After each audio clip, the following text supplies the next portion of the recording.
মুত্তাকিদের বৈশিষ্ট্য, তাকওয়াবান যারা, পরহেজগার যারা, কিছু প্রথম শ্রেণীর মুত্তাকিদের বৈশিষ্ট্য বা পরিচিতি উল্লেখ করেছে।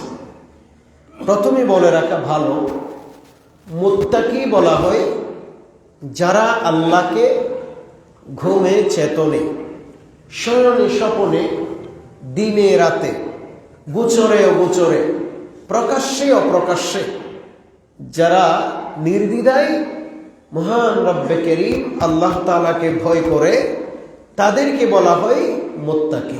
একটু জুড়ে বলুন সুবহানাল্লাহ। তাদেরকে বলা হয় কি? মুত্তাকি।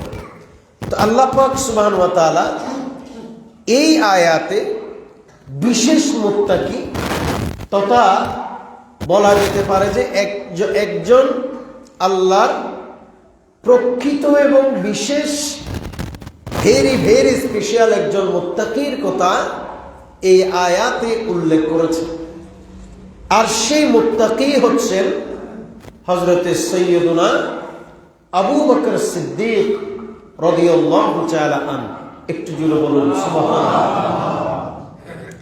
হযরতে সাইয়্যিদুনা আবু বকর সিদ্দিক রাদিয়াল্লাহু তাআলা আনহু, যিনাকে আমরা বিভিন্নভাবে চিনি।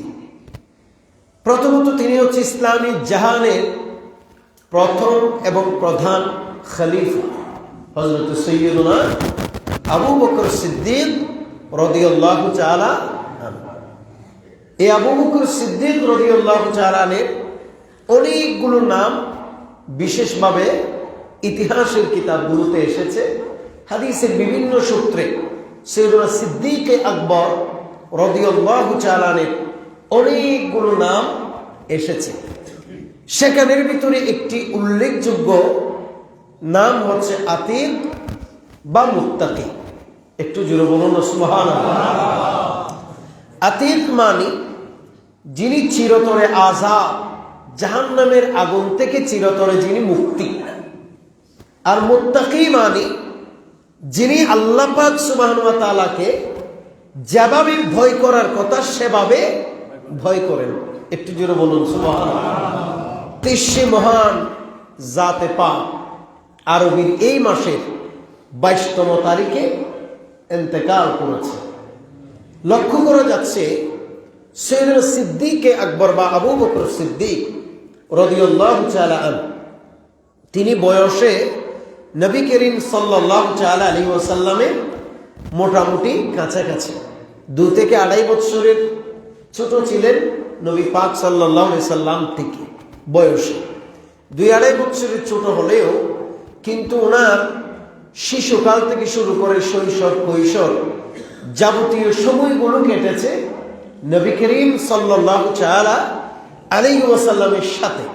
বরং শুধু তো দুনিয়ার এই জিন্দেগি না, বরং কবরের জিন্দেগি থেকে শুরু করে চিরকালের সাথী হচ্ছে সাইয়্যিদুনা সিদ্দিক আকবর রাদিয়াল্লাহু তাআলা আনহু, চিরকালের সাথী, চিরকালের বন্ধু, চিরকালের সহচর, চিরকালের কাছের মানুষ যিনি, তিনি হচ্ছেন নবী করিম সাল্লাল্লাহু আলাইহি ওয়াসাল্লাম। জোরে বলেন সুবহানাল্লাহ।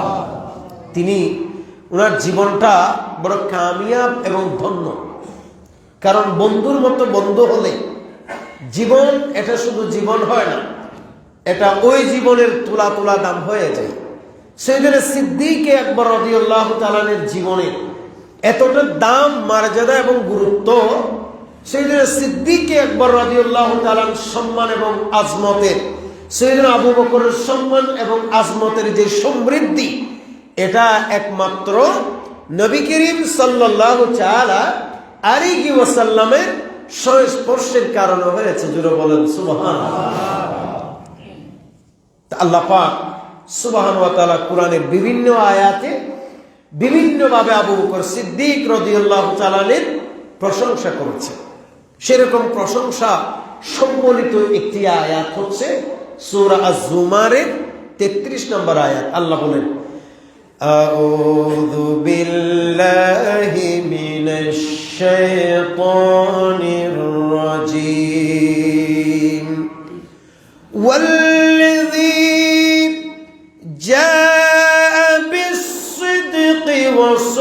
صدق به أولئك هم المتقون আল্লাহ পাক সুবহানাহু ওয়া তাআলা বলছেন, যে সত্য নিয়ে এসেছে এবং যে এই সত্যগুলোকে মেনে নিয়েছেন, আমার আল্লাহ বলেন তারাই হলেন মুত্তাকি। অর্থাৎ যিনি সত্য নিয়ে এসেছেন এবং অকপটে এই সত্যকে যিনি মেনে নিয়েছেন, তিনি হলেন মুত্তাকি। সুবহানাল্লাহ। কোরআনুল কারীমের আয়াতে বিশ্বের বড় বড় মুফাসসিরিনে কেরাম বলেছেন, বলে এই আয়াতের ভিতরে আল্লাহ পাক সুবহানাহু ওয়া তাআলা আল্লাহর প্রিয়তম রাসূল কারীম সাল্লাল্লাহু তাআলা আলাইহি ওয়াসাল্লাম এবং এক নাগারে সাইয়েদনা আবু বকর সিদ্দিকের কথাই বলেছেন। কারণ আমার নবী আল্লাহর পক্ষ থেকে সত্য সমূহ নিয়ে এসেছেন এবং এই সত্য অকপটে যিনি মেনে নিয়েছিলেন সর্বপ্রথম, তিনি হলেন সাইয়েদনা আবু বকর সিদ্দিক। তিনি হলেন সাইয়েদনা সিদ্দিক আকবর রাদিয়াল্লাহু তাআলা আনহু। একটু জোরে বলেন আল্লাহু আকবার। সাইয়েদনা সিদ্দিক আকবর ওই ব্যক্তি যিনি সর্বপ্রথম নবী করিম সাল্লাল্লাহু তাআলা আলাইহি ওয়াসাল্লাম আল্লাহর যে সমস্ত বিধানাবলী, আল্লাহর যে সমস্ত নিয়ম পদ্ধতি বিধান, আল্লাহর যে কালামুল্লাহ শরীফ নিয়ে সাইয়েদনা রাসূল করিম সাল্লাল্লাহু আলাইহি ওয়াসাল্লাম দুনিয়াতে আসছে, এই কালামে পাককে সর্বপ্রথম যিনি আনুষ্ঠানিকভাবে সত্যায়ন করেছেন, তিনি আর কেউ নন, তিনি হচ্ছেন সাইয়েদনা আবু বকর সিদ্দিক রাদিয়াল্লাহু তাআলা আনহু। একটু জোরে বলুন সুবহানাল্লাহ। এজন্য নবী করিম সাল্লাল্লাহু তাআলা আলাইহি ওয়াসাল্লাম নিজেও বলেছে, বলে আমি দ্বীনের যখন দাওয়াত দিয়েছি, যে কাউকেই দাওয়াত দিয়েছি, কেউ না কেউ আমার সাথে একটু তর্ক করেছে কিংবা একটু না একটু আমার কাছে বিভিন্নভাবে আমার সাথে কথা বলে মোটামুটি চেষ্টা করেছে, অনেকভাবে এটাকে বিভিন্নভাবে জাস্টিফাই করেছে, যাচাই বাছাই করেছে, কিন্তু আমি যাকে ঈমানের দাওয়াত দিয়েছি কোন রকমের কোন সন্দেহ ছাড়া, যিনি সর্বপ্রথম আমার কথায় আমাকে সাপোর্ট করেছেন, তিনি হচ্ছেন আমার আবু বকর সিদ্দিক রাদিয়াল্লাহু আনহু। বলেন সুবহানাল্লাহ। এজন্য ওনার এক নাম হচ্ছে আবু বকর। বলেন ওনার এক নাম কি বকর? আবু বকর। তা আবু বকর বলে আবুল পিতা, বকর বকর, বকরের পিতা। তা আসলে তিনার কোন বকর নামে কোন সন্তানই ছিল না। তো এখানে বলা হচ্ছে, ইবনে হাইকল সহ বড় বড় ইতিহাস বেত্তাগণ বলেছেন, বলে মূলত উনার নাম আবু বকর হবার পেছনে কারণ হলো তিনি হচ্ছেন ইসলামী জাহানের মুসলমানদের ঈমান আনয়নের পথিকৃৎ, আর তিনি নবী করিম সাল্লাল্লাহু আলাইহি সাল্লামের সর্বপ্রথম ঈমান আনয়নের রাস্তা দেখিয়েছেন। জোরে বলেন সুবহানাল্লাহ। এজন্য তিনার নাম আবু বকর। আবু বকরের এক অর্থ হচ্ছে, বকরনের এক অর্থ হচ্ছে উষা, ফজর।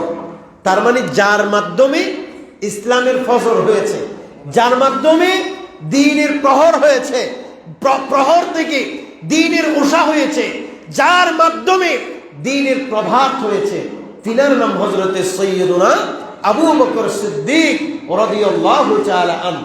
একটু জোরে বলুন সুবহানাল্লাহ। আপনাদেরকে বলে রাখা ভালো, সাইয়্যিদুনা সিদ্দিক আকবর রাদিয়াল্লাহু তাআলা আনহুর ভালোবাসা মুসলমানের ঈমানের সাথে সম্পৃক্ত। একটু জোরে বলবেন সুবহানাল্লাহ। হযরতে সাইয়্যিদুনা সিদ্দিক আকবর রাদিয়াল্লাহু তাআলা আনহুকে ভালোবাসা মুসলমানের ঈমানের সাথে সম্পৃক্ত। এজন্য আবু বকর সিদ্দিককে ভালো না বেশে কোনো উপায় নাই। এমনকি কেউ যদি সাইয়্যিদুনা সিদ্দিক আকবর ফারুকে আজম, ওনাদেরকে বলা হয় শেখের, তো ইসলামী জাহানের ফতোয়া হচ্ছে, সমস্ত আইম্মায়ে কেরামের ফতোয়া হচ্ছে, বলে সাব্বুশ শাইখাইনে কুফরুন, বলে সাহাবায়ে কেরামের মধ্যে হযরতে আবু বকর এবং উমর রাদিয়াল্লাহু আনহুমা, এই দুইজনকে বলে শাইখাইন। এই দুইজন শাইখাইনকে যে ব্যক্তি প্রকাশ্যে কিংবা অপ্রকাশ্যে বিদ্বেষ পোষণ করবে কিংবা গালিগালাজ করবে, সে কাফের হয়ে যাবে। একটু জোরে বলুন নাউজুবিল্লাহ। আপনারা দেখবেন যারা শিয়া আছে, বলেন আমি কি বললাম, শিয়া। এই শিয়া একটি ইসলামের মারাত্মক ফিরকা, জাহান্নামী একটি ফিরকা, ভয়ঙ্কর একটি ফিরকা। তারা বিভিন্নভাবে চলে বলে কৌশলে আহলে বাইতে রাসূলকে ভালোবাসার দোহাই দিয়ে কখনো কখনো সাইয়্যিদুনা হযরতে আলী রাদিয়াল্লাহু তাআলা এর প্রশংসা করে, কখনো কখনো ফাতেমা আয-জাহরা রাদিয়াল্লাহু তাআলা আনহার প্রশংসা করে, কখনো কখনো হযরতে ইমাম হাসান হোসেন রাদিয়াল্লাহু তাআলা আনহুমার প্রশংসা করলেও কিন্তু দেখবেন যে তারা মাঝে মাঝে সাইয়্যিদুনা সিদ্দিক আকবর ফারুক আযম সহ অসংখ্য সাহাবায়ে কেরাম রাদিয়াল্লাহু তাআলা আনহুমকে গালিগালাজ করে। একটু জোরে বলো না নাউজুবিল্লাহ। এইজন্য সাইয়্যিদুনা সিদ্দিক আকবরের এই সাদাকত, সাইয়্যিদুনা সিদ্দিক আকবরের এই সত্যবাদিতা, সাইয়্যিদুনা আবু বকর সিদ্দিক রাদিয়াল্লাহু তাআলা এর এই প্রশংসা, সেটা সরাসরি আল্লাহ কর্তৃক নির্ধারিত। একটু জোরে বলেন না সুবহানাল্লাহ। এটা সরাসরি আল্লাহ পাক সুবহানাহু ওয়া তাআলার পক্ষ থেকে এবং নবী করিম সাল্লাল্লাহু আলাইহি ওয়াসাল্লামের পক্ষ থেকে অসংখ্য কোরআনের আয়াতে এবং আমার নবীর বহু হাদিসে সুস্পষ্টভাবে এসেছে। কাজেই সাইয়্যিদুনা সিদ্দিক আকবর ফারুক আযম রাদিয়াল্লাহু তাআলা আনহুমা সহ অন্যান্য কোন সাহাবী গালিগালাজ করা, সাহাবায়ে কেরামের গীবত পরনিন্দা করা, সাহাবায়ে কেরামদের সমালোচনা করা, এটা কখনো ঈমানদারের জন্য উচিত নয়। হযরতে সাইয়্যিদুনা আলী রাদিয়াল্লাহু তাআলা কে দেখে একদিন হযরতে আবু বকর সিদ্দিক রাদিয়াল্লাহু তাআলা হাসতেছে। একটু জোরে বলবো না সুবহানাল্লাহ। মসজিদ থেকে হযরত আবু বকর বের হচ্ছেন আর হযরতে আলী রাদিয়াল্লাহু তাআলা মসজিদের দিকে ঢুকতেছেন। তো অনেক সময় এক মুসল্লি অপর মুসল্লির সাথে মসজিদের বারান্দায় কিংবা সেহেন উঠানে মাঝে মধ্যে এরকম দেখা হয় কি হয় না? একজন নামাজ পড়ে বের হচ্ছে আর একজন ঠিক সময়ে কিংবা আসতে না পেরে অথবা কোনো কারণে মসজিদে আবারও ঢুকতেছে। তেমত অবস্থায় দেখা হয়ে গেল হযরতে সিদ্দিক আকবর এবং হযরতে আলী রাদিয়াল্লাহু তাআলা আনহুমা উভয়ে। হযরতে আবু বকর সিদ্দিক আলী রাদিয়াল্লাহু আনহুকে দেখার সাথে সাথে একটা মুস্কি হাসি দিলেন। সুবহানাল্লাহ বলেন। কে হাসি দিলেন? মুস্কি হাসি। প্রিয় ভাইয়ের আমার, সাইয়্যিদুনা সিদ্দিক আকবর রাদিয়াল্লাহু তাআলা এই মুস্কি হাসি দেখার সাথে সাথে হযরতে আলী রাদিয়াল্লাহু তাআলা একটু কৌতূহলী হয়ে গেলেন এবং জিজ্ঞেস করলেন, ভাই আবু বকর, কেন আপনি আমাকে দেখার সাথে সাথে হাসছিলেন? কেমন হয়েছে? কেন আপনি আমার দিকে তাকাইয়া হাসি দিলেন?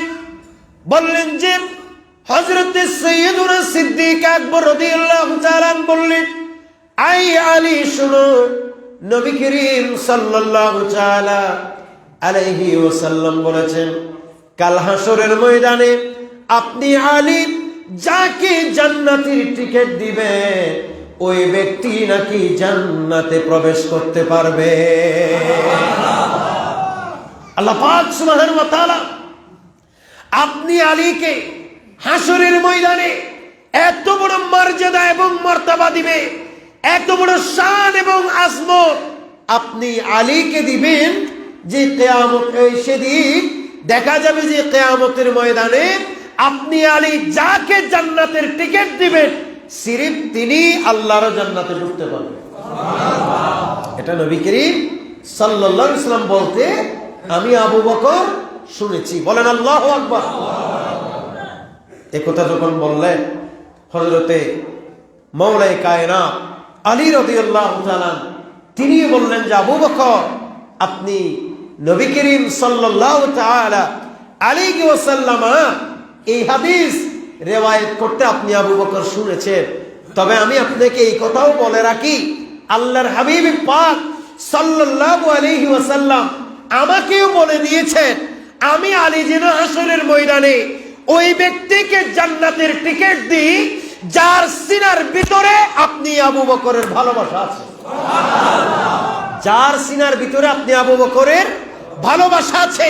তার মানে বুঝে যাই সাইয়েদনা সিদ্দিক আকবর, সাইয়েদনা ফারুক আজম তথা আমার নবীর সাহাবায়ে কেরামের নাশান মান, আজমত, প্রশংসা আল্লাহ তাআলা তো সমৃদ্ধি করেছেন। তন্মধ্যে হযরতে সাইয়েদনা সিদ্দিক আকবরের প্রশংসা, সাইয়েদনা সিদ্দিক আকবরের শান, মান, আজমতকে আল্লাহ পাক এমন বুলন্দ করেছেন, এই আবু বকর সিদ্দিক রাদিয়াল্লাহু তাআলা এর ভালোবাসার ভেতরে মুসলমানের ঈমান ডিপেন্ড করছে। একটু জোরে বলুন না সুবহানাল্লাহ। এজন্য সমস্ত সাহাবায়ে কেরাম আমাদের মাথার তাজ। কথা বলে ঠিক কিনা? সমস্ত সাহাবায়ে কেরাম আমাদের মাথার তাজ, মাথার মুকুট। কোন সাহাবায়ে কেরামের সমালোচনা করা, কোন সাহাবায়ে কেরামকে মন্দসন্দ বলার মতো অধিকার আল্লাহ আমাদের কাউকে দেয় না। এই জন্য আল্লাহ বলেন, ওয়াল্লাযী জাআ বিস-সিদকি ওয়া সাদ্দাকা বিহি উলাইকা হুমুল মুত্তাকুন। আল্লাহ বলেন, যারা, যে সমস্ত বান্দারা সত্য আসার পরে সর্বপ্রথমেই যারা ওই সত্যকে মেনে নিয়েছে তারাই হলো মুত্তাকি। অধিকাংশ মুফাসসিরিন কেরাম বলেন, রাসূল করিম সাল্লাল্লাহু তাআলা আলাইহি ওয়াসাল্লাম আল্লাহর পক্ষ থেকে সত্য বিধান নিয়ে আসার পরে সর্বপ্রথম আমার নবীর এই বিধানকে আনুষ্ঠানিকভাবে যিনি সত্যায়ন করেছিলেন তিনি হলেন আবু বকর সিদ্দিক। কাজে সূরা আজ-জুমারের 33 নম্বর আয়াতে আল্লাহ পাক সুবহানাহু ওয়া তাআলা মুত্তাকুন বলে সাইয়েদনা সিদ্দিক আকবরের কথা বুঝিয়েছে। যদি নবী করিম সাল্লাল্লাহু আলাইহি ওয়াসাল্লাম আমার নবীর আনুষ্ঠানিকভাবে যেদিন নবুয়ত প্রকাশ হলো, বলেন না নবুয়ত প্রকাশ হলো, এমনি নবী করিম সাল্লাল্লাহু আলাইহি ওয়াসাল্লামের নবুয়ত প্রকাশ হয়েছে কত বছর বয়সে? 40 বছর। সবাই বলেন কত বছর? 40 বছর।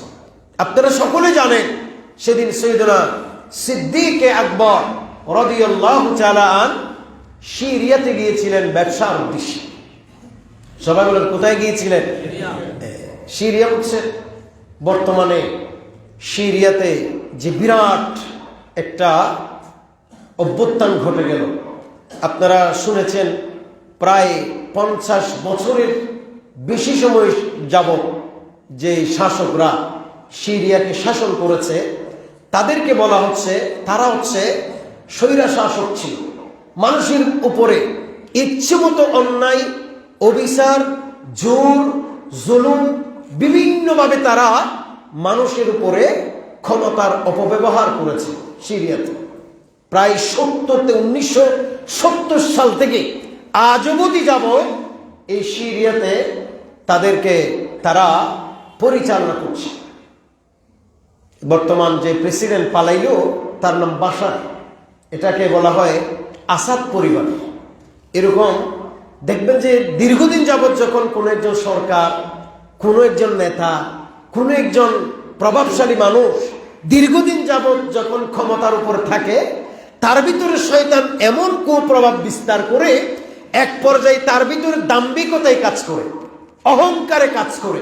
সে একটা পর্যায়ে এটা বুঝে যে আমার বাবাকে কিছু করতে পারে নাই, আমাকে কি করবে? অথবা সে এমন একটা বিষয় বুঝে ফেলে যে আমার দাদাকে কিছু করতে পারে নাই, আমার বাবাকে কিছু করতে পারে নাই, কাজে আমাকে কি করবে? তার ভিতরে এরকম একটা অহংকার বোধ কাজ করে। যখনই সেই অহংকার বোধ কাজ করে সে মানুষের উপরে ধীরে ধীরে নির্যাতনের স্টিম রোলার ছড়াইতে শুরু করে এবং সে ওই ক্ষমতার অপব্যবহার পূর্বক মানুষের উপর অন্যায়, অবিচার, জোর, জুলুমের মাত্রা বিভিন্নভাবে প্রয়োগ করতে থাকে, যেভাবে সিরিয়াতে দীর্ঘ 50 বছর যাবৎ এ আসাদ পরিবার করেছে। একটু জোরে বলেন না নাউজুবিল্লাহ। কিন্তু আপনারা সাম্প্রতিক লক্ষ্য করেছেন মাত্র 12 দিনের আন্দোলনে সবাই বলে কয় দিনের আন্দোলন? 12 দিনের আন্দোলনে এমন সেখানে অভ্যুত্থান ঘটে গেল, ওই আসাদ পরিবারের যারা সঙ্গপাঙ্গ ছিল সবাই মিলে দেশ ছেড়ে রাশিয়াতে পালিয়েছে। গিয়েছে তো ভালো, আলহামদুলিল্লাহ। বর্তমানে যারা সিরিয়াতে শাসক হিসেবে বর্তমানে যারা সিরিয়া পরিচালনা করছে বর্তমানে, তারা সকলেই কিন্তু সুন্নি মুসলমান। সকলে বলে না মারহাবা? তারা সকলে কি মুসলমান? সুন্নি মুসলমান। কিন্তু আমরা যদিও মিডিয়াতে দেখতেছি সেটা হচ্ছে এই ইসরায়েলি এবং হলুদ মিডিয়া, যারা নাস্তিক্যবাদ, যারা ইসলামের দুশ্মন, তারা প্রচার করতেছে কি তারা নাকি জঙ্গি। একটা জিনিস দেখবেন যে যখনই ইসলামের উত্থান ঘটে তখনই ওই নাস্তিক্যবাদের চেহারা প্রকাশ হয়ে যায়। কথা বলে ঠিক কিনা? যখনই যে কোনো জায়গায় মুসলমানের যখন বিজয় তারা লক্ষ্য করে, সে সময় মুসলমানের বিরুদ্ধে মিথ্যা প্রপাগান্ডা ছড়িয়ে বিশ্বের মানুষকে তারা রীতিমতো বিভ্রান্ত করবার চেষ্টা করে। এরই ধারাবাহিকতায় সিরিয়াতে বর্তমানে যারা রাষ্ট্র পরিচালনা করছে, বর্তমানে এই স্বৈর শাসক পতনের পর যারা ক্ষমতার মসনদে বসেছে, তারা হচ্ছে সুন্নি মুসলমান। আল্লাহ পাক সুবহানাহু ওয়া তাআলা তাদেরকে আফগানিস্তানের মতো সুন্দরভাবে এই রাষ্ট্র ইসলামের যেন বিজয়ী হয়, সেইভাবে যেন আল্লাহ পাক তাদেরকে এই রাষ্ট্র পরিচালনা করার তৌফিক দান করেন। আমি এটা নিয়ে অনেক ঘাটাঘাটি করছি, অনেক পড়াশোনা করছি। আমি আমার ব্যক্তিগত গবেষণা থেকে বলবো, একটা জিনিস লক্ষ্য করবেন, যেখানে মুসলমানের বিজয় হয় সেখানে নাস্তিকদের চেহারা কি হয়ে যায়? গম্ভীর হয়ে যায়। যেখানে মুসলমানের বিজয় হয় সেখানে বিধর্মীরা গম্ভীর হয়ে যায়। কথা বলে ঠিক কিনা? আপনারা দেখতেছেন আমাদের দেশে কি অবস্থা? সংখ্যালঘু বলতেছে, কিন্তু তাদের আন্দোলন দেখলে মনে হয় যে আমরাই সংখ্যালঘু, তারা সংখ্যাগরিষ্ঠ। কথা বলেন ঠিক কিনা? মনে হয় যে এখানে মুসলমান বলতে কেউ নেই, এবং তাদের কথার ভাবভঙ্গিটাও অনেকটা এরকম। এই জন্য সিরিয়া এটা ইসলামের ইতিহাসের সাথে, বিভিন্ন ইতিহাস ঐতিহ্যের সাথে ঘেরা একটি কান্ট্রি, একটি মুসলিম কান্ট্রি। আমরা আল্লাহর দরবারে দোয়া করছি এই রাষ্ট্র যেন আবারও পুনরায় তার যৌবনত্ব ফিরে পায়। সকলে বলেন আমিন। এবং গোটা বিশ্বে যেন মুসলমানদের আধিপত্য আল্লাহ যেন আবার কায়েম করার তৌফিক দান করেন। সমগ্র বিশ্বের মুসলমানকে যেন আল্লাহ পাক সুবহানাহু ওয়া তাআলা ঐক্য থাকার তৌফিক দান করেন। কিন্তু আমাদের দেশের এই নাস্তিক যারা সাংবাদিক, দেখবেন পেপার পত্রিকায় তারা বলে ঠিক জঙ্গি গোষ্ঠীরা এখন ক্ষমতায় বসেছে, 50 বছর চলাইছে, এ ভালো। তাদের আইনাগরের বর্ণনা শুনলে আমাদের দেশের যে আইনাগর, এটার চাইতে কতটা বিভীষিকাময় এবং ভয়ঙ্কর, এটা আপনি বর্ণনা শুনলে বুঝবেন। আপনি বিবিসি নিউজগুলো দেখেন কিভাবে তারা মানুষের উপর নির্যাতন নিপীড়ন করেছে একমাত্র ক্ষমতা টিকিয়ে রাখার জন্য। দীর্ঘ 50 বছর কিন্তু চষে চষে খাইছে, এরপরেও তাদের হয় নাই। একটু জোরে বলেন না নাউজুবিল্লাহ। এই জন্য যে কোনো জিনিস শুনলে সাথে সাথে বিশ্বাস করবেন না, আগে এটাকে কি করতে হবে? জাস্টিফাই করতে হবে। কারণ আমাদের দেশে বিগত দিনেও যে সমস্ত জঙ্গি কথাগুলো সাজানো হয়েছে, এগুলো সব বানাওয়াটি ছিল। এগুলো সব বিধর্মীদের একটা বিধর্মীদের কি ছিল সিস্টেম, একটা তাদের একটা মানে মুসলমানদেরকে গোটা বিশ্বের কাছে বিকৃতভাবে উপস্থাপন করার জন্য এটা একটা তাদের কর্মসূচি ছিল। একটু জোরে বলেন না নাউজুবিল্লাহ। হোক যাদেরকে জঙ্গি সাজাইছে, তাদের সাথে আমাদের মতের অমিল হতে পারে, এটা ভিন্ন বিষয়। কিন্তু যেগুলো শুনছি করছে, এগুলো সব বেশিরভাগ বানানো। আল্লাহ যেন এসব থেকে আমাদেরকে হেফাজত করে। তো 50 বছর শাসন করছে একটা দেশ, 12 দিনের অভ্যুত্থানে চলে গেল। তার মানে বোঝা যায় জুলুম করতে করতে যখন মানুষ সীমা পেরিয়ে যায়, তখন সেখানে আল্লাহর গজব চলে আসে। বলে না ঠিক নেবে? ঠিক। কিভাবে সম্ভব? 50 বছর ক্ষমতায় থেকে কি না করছে, আর 12 দিনে কিভাবে এটা সম্ভব হলো? এই জন্য কোন যে জায়গায় আছেন, ক্ষমতার কোনো অপব্যবহার করার কোনো সুযোগ নাই। ফেরাউন এরকম ক্ষমতার মসনদে ছিল, কিন্তু চিরজীবন থাকতে পারছে? সাদ্দাত ছিল, থাকতে পারছে? কেউ ছিল। নমরুদ ছিল, গোটা বিশ্ব শাসন করেছে। নমরুদ বখতে নসর ছিল, গোটা বিশ্ব শাসন করেছে। আজকে তাদের কোন অস্তিত্ব আছে? কাজে যে অবস্থায় আছেন, ক্ষমতা আল্লাহ যাকে যে জায়গায় দিছে, কাউকে পরিবারে দিছে, কাউকে সমাজে দিছে, কাউকে এলাকায় দিছে, কাউকে রাষ্ট্রে দিছে, কাউকে এরিয়াতে দিছে, কাউকে থানায় দিছে। আল্লাহ যাকে যে ক্ষমতা দিছে, সমস্ত ক্ষমতা এটা আল্লাহর নিয়ামত। আল্লাহ বলেন সুম্মা লাতুসআলুন্না ইয়াউমাইযিন আনিন নাঈম। আল্লাহ বলেন প্রত্যেকটাই নিয়ামত সম্পর্কে আমি আল্লাহ কিয়ামতের ময়দানে জিজ্ঞেস করব। বলেন না ঠিক না বেটি? কাজে এখানে কেউ অহংকার করার কোনো সুযোগ। যাই হোক, আমি বলছিলাম সেই সিরিয়া যেখানে সাইয়েদনা সিদ্দিক আকবর রাদিয়াল্লাহু তাআলা কি জন্য গিয়েছিলেন? ব্যবসার জন্য। তিনি গভীর রাত স্বপ্ন দেখতেছে আকাশের চাঁদ এবং সূর্য তিনার কুলের মধ্যে চলে আসতেছে। সুবহানাল্লাহ বলেন।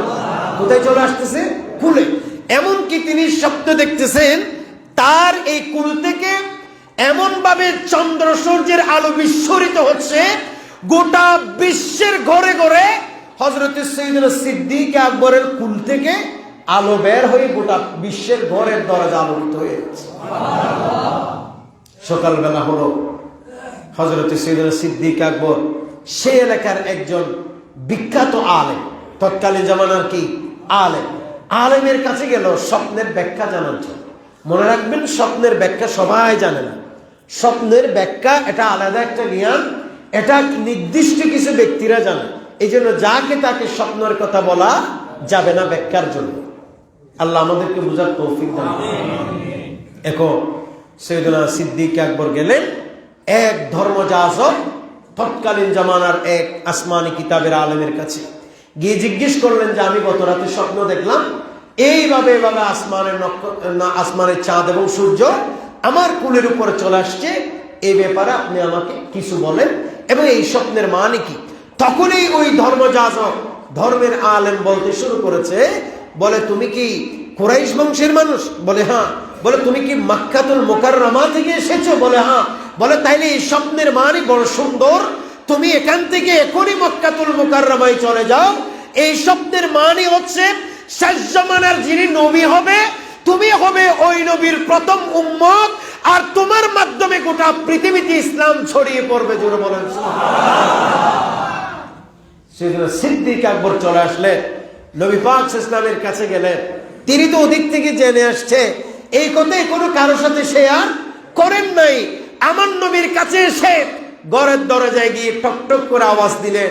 হুজুর করিম ইসলাম বের হলেন, বললেন আবু বকর তুমি আমার কাছে আসছো, আমিও তোমাকে খুঁজছি। তখন আবু বকর বললেন যে আমি শুনলাম আপনি নাকি শেষ জামানার নবী হিসেবে আত্মপ্রকাশ করেছে। দেখেন সাইয়েদনা সিদ্দিক আকবরের শৈশব কৈশোরের সাথী নবী করিম সাল্লাল্লাহু আলাইহি সাল্লাম সাইয়েদনা সিদ্দিক আকবরের অন্তর ওই খ্রিস্টান থেকে, ওই ধর্মযাজক থেকে শোনার সাথে সাথে সাইয়েদনা সিদ্দিক আকবরের অন্তরে এমনিতেই ঈমান নিয়ে এসেছে। বলে যদি কখনো মক্কাতুল মুকাররমায় নবী হবার মতো এরকম কোন পুরুষ জন্মে থাকে, তিনি হচ্ছে মুহাম্মদ ইবনে আব্দুল্লাহ। জোরে বলেন সুবহানাল্লাহ। কারণ বন্ধুর চাইতে বন্ধুর মনের খবর আর কেউ জানে না। সেই জন্য সিদ্দিক আকবর নবী করিম ইসলামের সাথে উঠা বসা সব করেছে। তিনি মন সাক্ষ্য দিচ্ছে নবী হলে একমাত্র মুহাম্মদ ইবনে আব্দুল্লাহ হবে। বলেন না সুবহানাল্লাহ। আমার নবীর কাছে এসে বললেন যে আপনি নাকি নবী হিসেবে, আমার নবী বললেন হ্যাঁ আবু বকর, সাদ্দাকতা ইয়া আবু বকর, হ্যাঁ তুমি ঠিক বলেছো আবু বকর, সত্য বলেছো। বললেন যে হুজুর আপনি যদি সত্যিকার নবী হলে আপনি আমাকে একটা তার প্রমাণ দেখান, দলিল দেখান। সুবহানাল্লাহ বলেন। তার একটা কি দেখান? প্রমাণ দেখান, দলিল দেখান। এটা কোনো অবিশ্বাস থেকে না, বিশ্বাস তো ওখানেই করে ফেলেছে। এটা সাইয়েদনা সিদ্দিক আকবরের সত্যায়নের মজবুতির জন্য এবং গোটা পৃথিবীর মানুষের শিক্ষার জন্য। জোরে বলেন না সুবহানাল্লাহ। এই জন্য সাথে সাথে পীর বললে, দরবেশ বললে দৌড়াবেন না। আগে কি পীর নাকি ভণ্ড এটা জাস্টিফাই করা দরকার আছে না নাই? কারণ পীরের নামে বর্তমান অনেক ধোঁকাবাজ আছে না? আপনি যদি পরীক্ষা না করে পীর ধরে ফেলেন, পরে তো বিপদ আপনি সহ করবেন। এই জন্য এটা সাইয়েদনা সিদ্দিক আকবর একটা বড় শিক্ষা। বললেন যে আবু বকর আবারও নতুন করে কি তোমাকে প্রমাণ দিতে হবে আমি যে একজন আল্লাহর নবী? সেটা সাইয়েদনা সিদ্দিক আকবর রাদিয়াল্লাহু তাআলা বললেন কি সেটা? আমার নবী বললেন তুমি সিরিয়াতে যে স্বপ্ন দেখেছো এই স্বপ্নটাই তো আমি নবী হবার দলিল। প্রিয় ভাইয়ের আমার, সাইয়েদনা সিদ্দিক আকবর আর দেরি করলেন না, তিনি অকপটে বুঝে গেলেন। বলে আমি স্বপ্নে দেখেছি সিরিয়ায়, এখনো বলিনি কাউকে, মাত্র স্বপ্নে দেখলাম ওই রাহেবের সাথে, ধর্মযাজক আলেমের সাথে শুধুমাত্র শেয়ারিং করলাম, এখন এখানে আমি কাউকে বলি নাই, সোজা আমি মুহাম্মদের কাছে আসছি। কাজেই আমি বুঝে গেলাম উনি সত্যিকার অর্থে নবী, উনি শুধু মুহাম্মদ নয়, উনি হলেন মুহাম্মদুর রাসূলুল্লাহ সাল্লাল্লাহু আলাইহি ওয়াসাল্লাম বলে আমার নবীর উপরে ঈমান আনয়ন করলেন আনুষ্ঠানিকভাবে। আরেকটু জোরে বলেন সুবহানাল্লাহ। আল্লাহ পাক আমাদের সবাইকে কবুল করুন। এজন্য ঈমান, তাকওয়া এটা আমাদেরকে সাইয়েদনা সিদ্দিক আকবর রাদিয়াল্লাহু তাআলা এর পথে হতে হবে। ঈমানের পথে, তাকওয়ার পথে কোনো সন্দেহ করা যাবে না। ঈমানের রাস্তায়, তাকওয়ার রাস্তায় আমাদেরকে সব সময় অবিচল থাকতে হবে। আল্লাহ যেন আমাদেরকে কবুল করেন। আমিন। আজকে বাদে মাগরিব বাদে এশা মসজিদে খতমে গৌসি আছে, আপনারা সকলের প্রতি ইমানি দাওয়াত এবং আরেকটি দাওয়াত, এগুলো আমি দিই না কিন্তু এটা দ্বীনের স্বার্থে দিতে হবে। এটা হচ্ছে দাওয়াত ইসলামের পক্ষ থেকে ঢাকায় এশিয়ান সিটিতে ইনশাআল্লাহ তাআলা আগামী 19 তারিখ, 20 তারিখ, 21 তারিখ সুন্নতে বড় ঐতিহাসিক ইজতেমা অনুষ্ঠিত হবে ইনশাআল্লাহ তাআলা। আপনারা চাইলে এখান থেকেও সবাই যাবে, বাবলু ভাই তারা আমাদের ওনারা যাবেন, ওনারাদের সাথে যোগাযোগ করে 18 তারিখ রাতেই যাবেন, 3 দিনের জন্য পারলে সেখানে যাবেন। কিছু দরস তদরিস, এলম হেলম, জ্ঞান গরিমা কিছু শিখা, এলম অর্জন করা দরকার। এগুলো তো গতানুগতিক মাহফিল হলে বলতাম না, এগুলো যেহেতু দরস বসে বসে সুন্দরভাবে শিখিয়ে দেওয়া হয়, এই সব আপনাদেরকে দাওয়াত দিলাম। আল্লাহ তাআলা আমাদেরকে কবুল করুন। ওয়া মা আলাইনা ইল্লাল বালাগ। যারা সুন্নত পড়েন সুন্নত পড়েন। আসসালামু আলাইকুম ওয়া রাহমাতুল্লাহ।